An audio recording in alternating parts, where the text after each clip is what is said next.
12 astuces pour bien se présenter en télétravail. Bonjour, ici Mademoiselle M, révélatrice de votre meilleure image. Alors, je crois que c'est un sujet d'actualité que beaucoup d'entre vous m'avaient posé comme question. Donc, je vous ai déjà fait une vidéo, en fait, il n'y a pas très longtemps sur comment bien s'habiller à la maison. Qui est la minute de Mademoiselle M 217, mais là je vais vous donner 12 astuces, vous allez voir, qui vont être de l'ordre vestimentaire, mais pas que, parce que vous allez voir qu'il y a d'autres paramètres pour vraiment réussir à bien passer en vidéo lorsque vous êtes en Zoom, lorsque vous êtes en Skype avec des collègues, avec des clients potentiels, etc. Mais tout d'abord, avant que je vous donne ces 12 astuces, eh bien, si vous êtes nouvelle sur cette chaîne et que vous désirez recevoir des conseils sur la confiance en soi, sur le look, sur tout ce qui concerne le vêtement, la mode, la gestion de la garde-robe, etc., je vous invite à vous abonner en cliquant sur le bouton et ensuite sur la petite cloche. Alors, tout d'abord, on va prendre en considération des choses un petit peu techniques, un petit peu de cadrage, etc. Puisque la première des choses que je vous invite à faire lorsque vous allez vous mettre en vidéoconférence, eh bien, c'est que, évidemment, votre ordinateur, en général portable, ou même votre écran est posé sur la table et de ce fait, systématiquement, vos yeux sont plutôt vers le bas et du coup, la caméra est située un petit peu plus bas. Et de ce fait, eh bien, vous apparaissez avec un double menton, donc parce que vous regardez comme ça et donc c'est pas très heureux. Donc, quand vous savez que vous allez avoir une visioconférence, je vous invite à placer votre ordinateur plus haut, vous le surélevez avec des piles de livres, avec une caisse, soyez créatifs, je vous assure qu'on trouve facilement des solutions, il suffit juste de balayer la pièce du regard et vous allez trouver de quoi poser votre ordinateur. Et là, vous regardez d'ailleurs sur Zoom, vous vous connectez sur Zoom vous-même, vous activez votre caméra et vous allez voir à quoi vous ressemblez. Ce que vous ne voulez pas, c'est avoir donc cet effet de double menton comme ceci. Ensuite, c'est comme pour une photo. Deuxième astuce, il y a peut-être un angle sur lequel vous apparaissez mieux qu'un autre. Donc, n'hésitez pas à peut-être vous positionner si vous êtes vraiment coquette, avec une épaule très légèrement tournée d'un côté ou de l'autre, comme ceci. Ensuite, il va également y avoir le cadrage, parce que ce que vous ne voulez pas, c'est que le bas de la fenêtre, si vous voulez, soit sur votre menton et vous avez les 3/4 d'espace au-dessus de votre tête. Non, il faut que vous ayez au maximum une main au-dessus de l'extrémité de la fenêtre et qu'on voit un petit peu votre buste comme cela, sans nécessairement voir au niveau de la poitrine, mais à peu près quelque chose de cet ordre-là. Donc, testez également par rapport à la hauteur d'ajustement de votre écran, comment vous voulez qu'on vous voit à partir de ces proportions-là. Ensuite, concernant la distance, vous ne voulez pas avoir le nez collé à votre écran. Prenez-y surtout attention, justement, si vous faites une visioconférence avec votre téléphone, parce que c'est le risque, essayez d'avoir à ce moment-là à peu près une distance, un bras, si vous voulez, de distance entre votre écran et votre visage.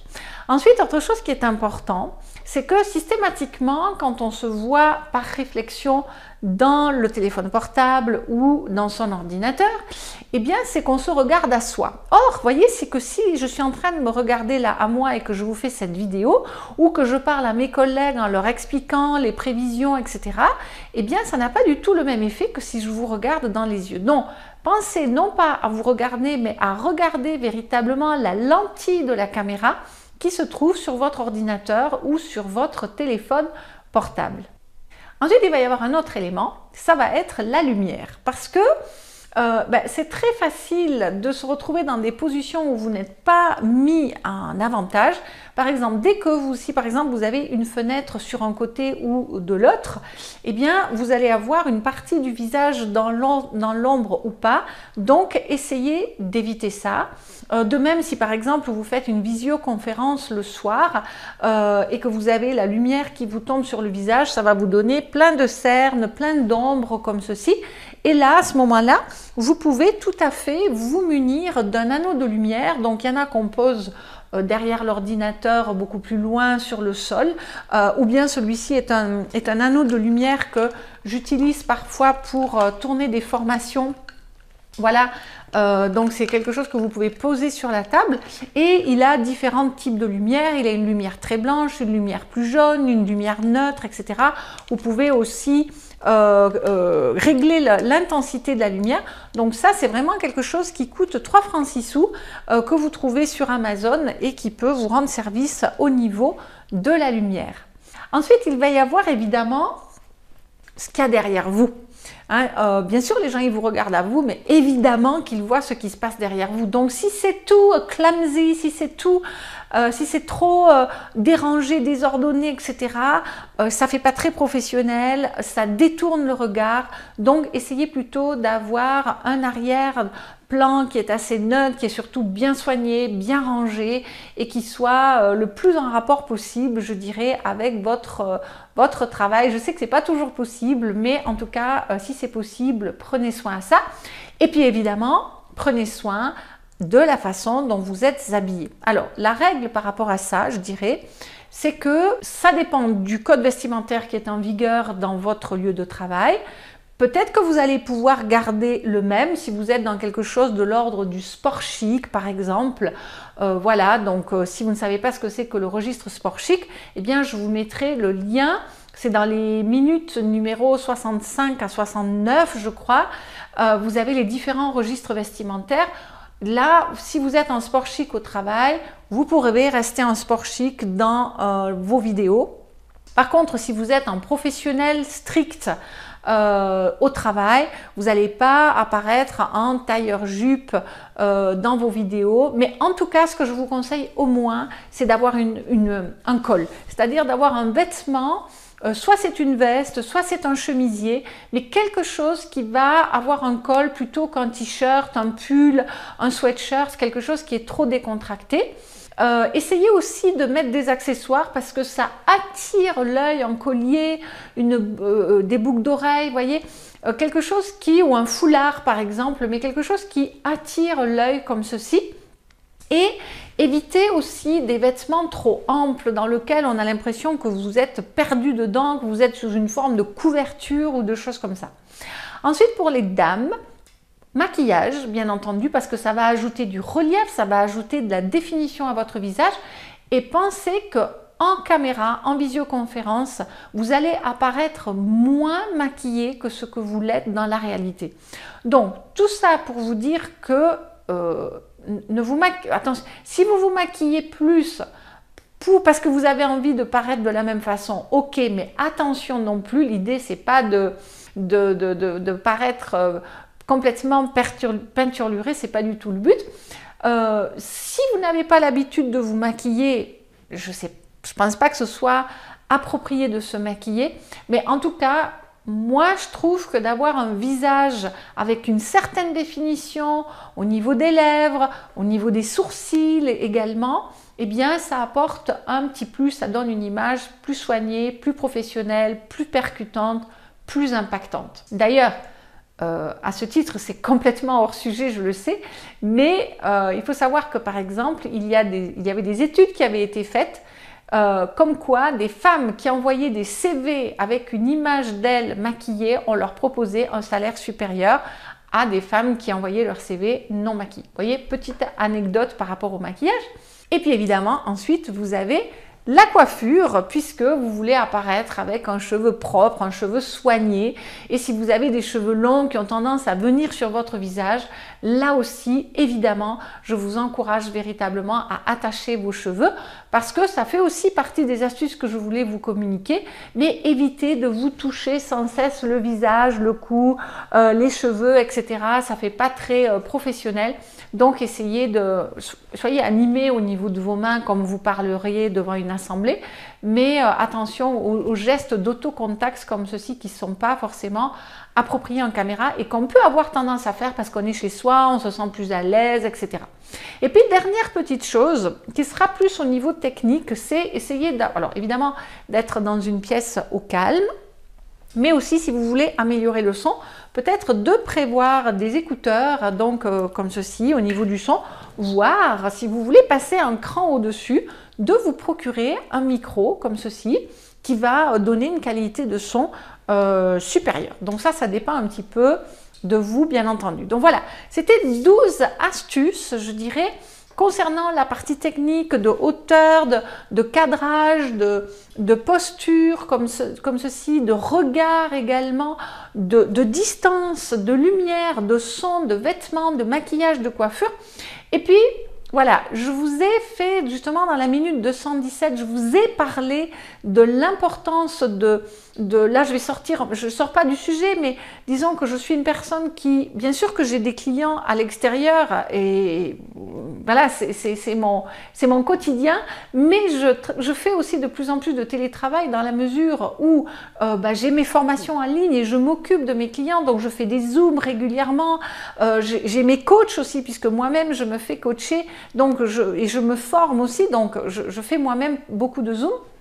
Et donc, concernant aussi le télétravail, je dirais, il faut levez-vous le matin, mettez votre réveil, habillez-vous, faites votre lit, prenez un petit déjeuner. En fait, préparez-vous comme si vous alliez au travail quelque part, posez un cadre et astreignez-vous à des habitudes, mettez-vous des rituels quelque part pour vraiment, vous allez voir, vous serez beaucoup plus productif comme ça que de laisser les choses au petit bonheur, la chance. Pas du tout.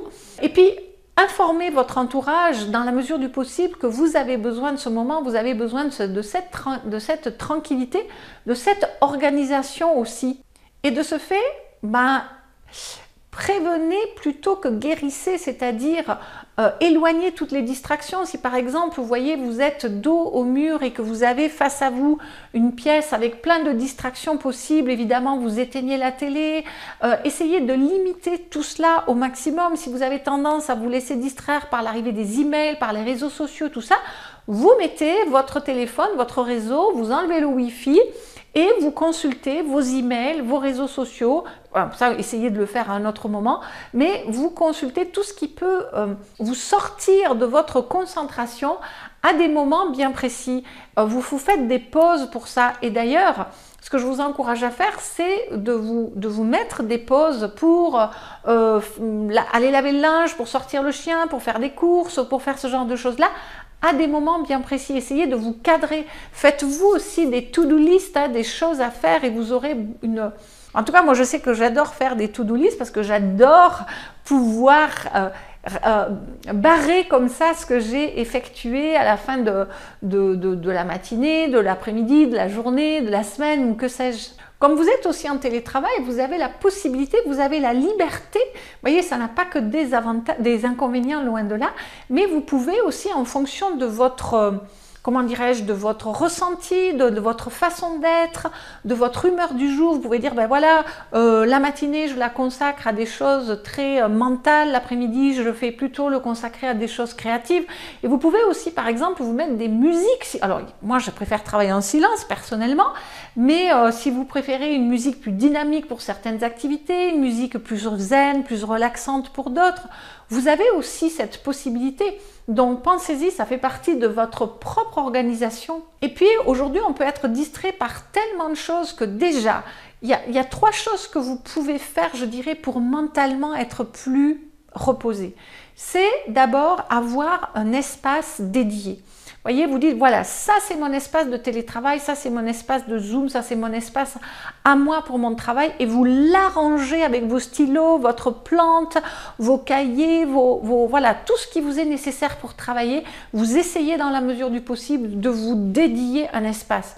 Ensuite, si vous avez un desktop, si vous avez un écran qui est plein de captures d'écran, de fichiers, de choses comme ça, faites de l'ordre. Vous allez voir que vous allez vous sentir tellement plus légère, tellement plus concentré, tellement plus focus chaque fois que vous fermez un document ou que sais-je.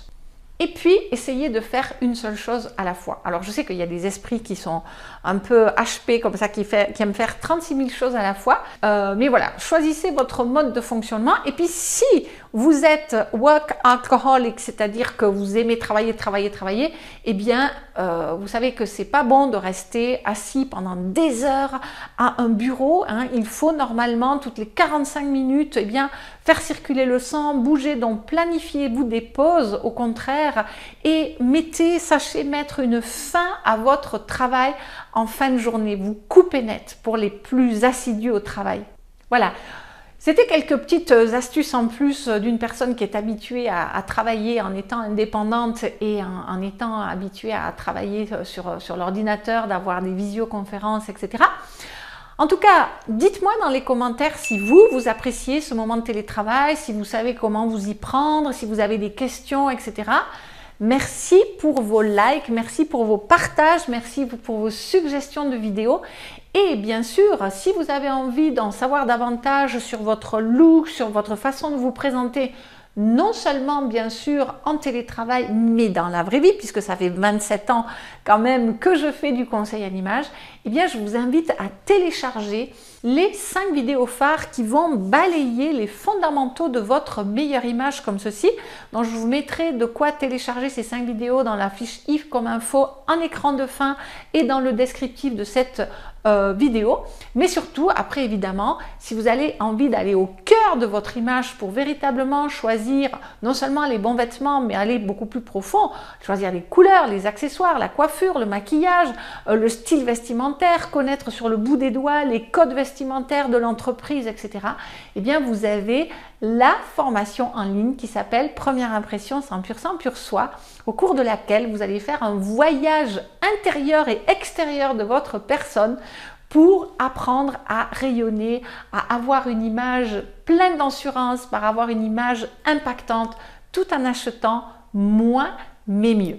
En tout cas, merci pour vos suggestions de vidéos. C'était Mademoiselle M, révélatrice de votre meilleure image. Bye bye!